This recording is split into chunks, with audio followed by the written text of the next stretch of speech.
చెత్త చెత్త వేయకుండా చూసుకోవాలి. ఈ వర్షాకాలంలో వర్షం పడితే కూడా మనం ఆపలేము. నీళ్లు ఎక్కువగా నిలువై దాంట్లో ఈగలు దోమలు ఎక్కువగా పెరిగి జ్వరాలు వస్తూ ఉన్నాయి. ఆ జ్వరాల గురించి తమ్ముడు ఒక పాటతో ముందుకు రాబోతున్నారు.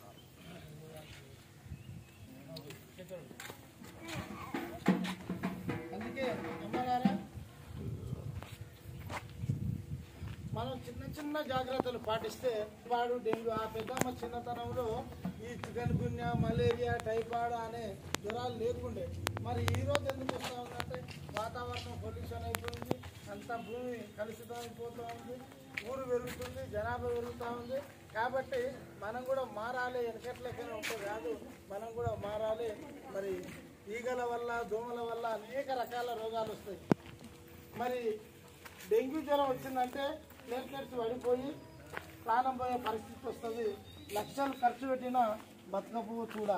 కాబట్టి డెంగ్యూ జ్వరం, మలేరియా, టైఫాయిడ్ అనేటివి చాలా విషపూరితమైన జ్వరాలు. అవి రాకుండా ఉండాలంటే ఇంటి చుట్టుముట్టు చెత్త చెదారం లేకుండా తరిగిన కూరగాయ తొక్కలు ఉంటే ఇంటి పక్కనే వేయటం, మిగిలిన ఉంటే ఇంటి పక్కనే వేయటం. అక్కడ కుక్కలు పందులు అక్కడ ఈగల దోమలు వాలి అదే ఈగల దోమలు ఇంట్లోకి వచ్చి మనం వండుకున్న అన్నం పైన కూరల పైన వాలటం, ఆహారాన్ని మనం తినటం, అనేక రకాల రోగాలు రావటం. కాబట్టి ఈ చిన్న చిన్న జాగ్రత్తలు తీసుకుంటే పెద్ద పెద్ద రోగాలను మనం తగ్గించుకుంటామని తెలియజేసుకుంటూ విసర్జనాల కాలం